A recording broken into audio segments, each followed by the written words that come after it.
As I stand on this stage, give me 1 moment of your time.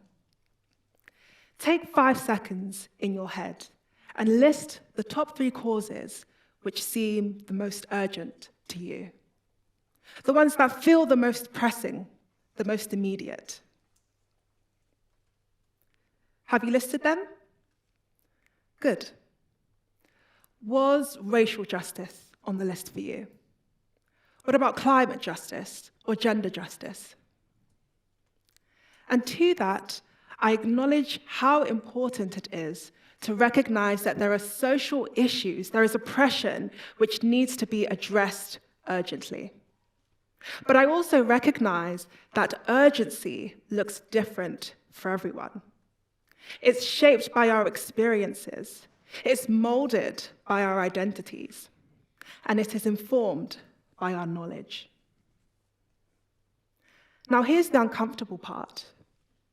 What if I asked you, why did you pick those 3? And just as importantly, what didn't make your list? You see, we all do this. We rank, we prioritize. We place our issues into a hierarchy of relevance, a hierarchy of urgency, a hierarchy of empathy. And this urge to rank injustice, it's not just personal, but it's historical. It's systemic. You see, it mirrors colonialism, in which people, lives, land, whole communities were taken in the name of power. And it also mirrors capitalism, which teaches us that there is not enough time, not enough resources, not enough room for everyone, so therefore we must compete. And while I do not blame us all for it, I want us to sit with it, to examine it, interrogate it, to challenge it.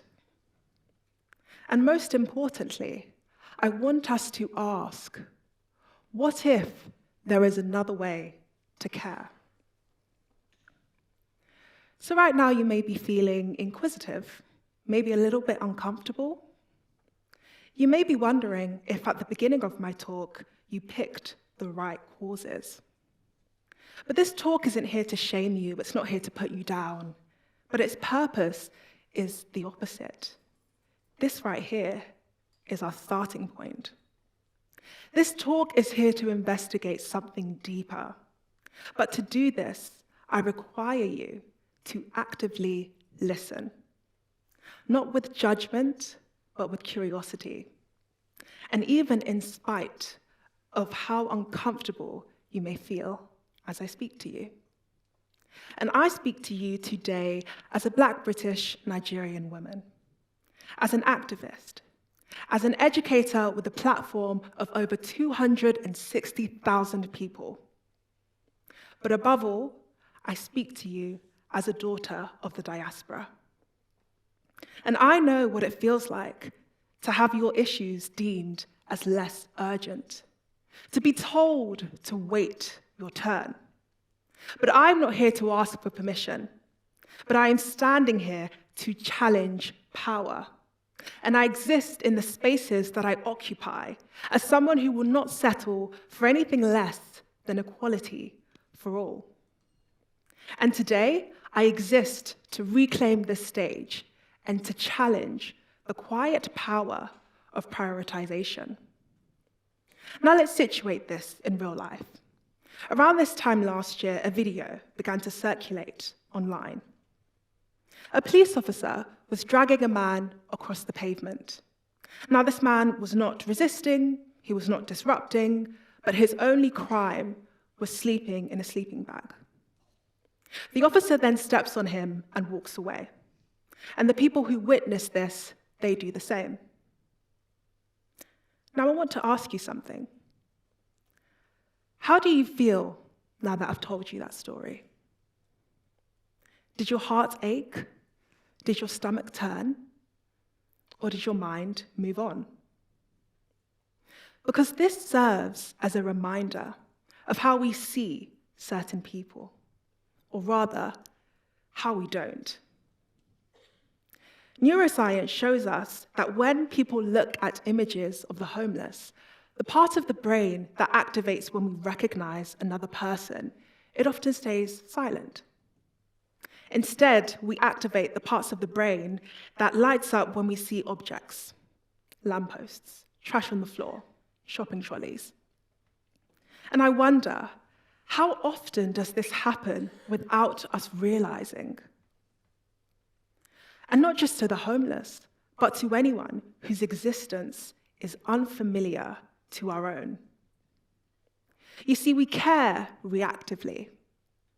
We care competitively.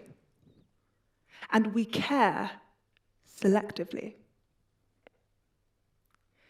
Dehumanization is a brutal and far too common process.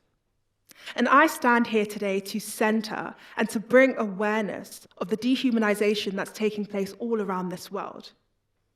The dehumanization of those facing war, facing displacement, facing genocide. The Congo, Palestine, Sudan, I see you. But for those of us who are here right now, I want to ask you this.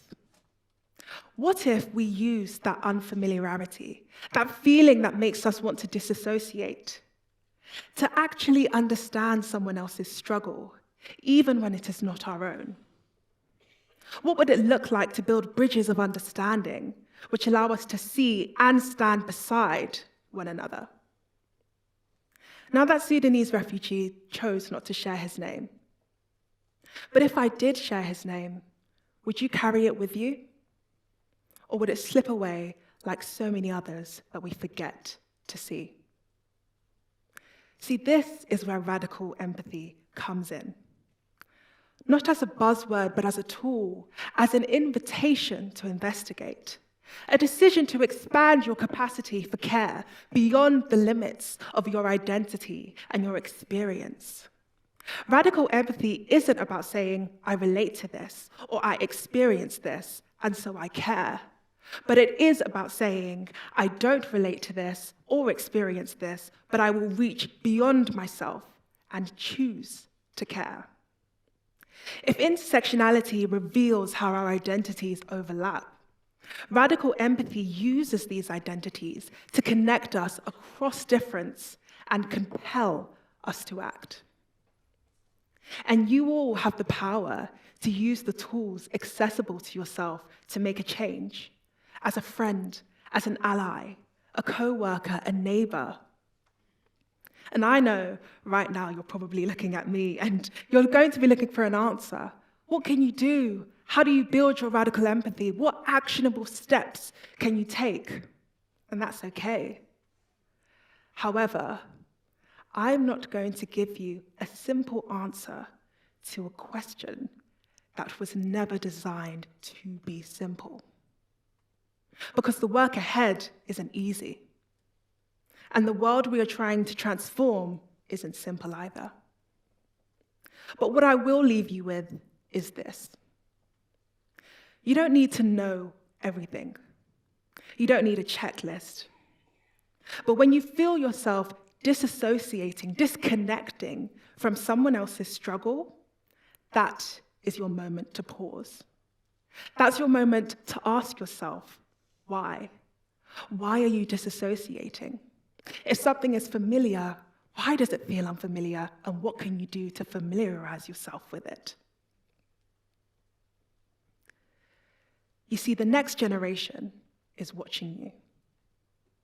Model a kind of care that is radical, that is restless even when it is inconvenient.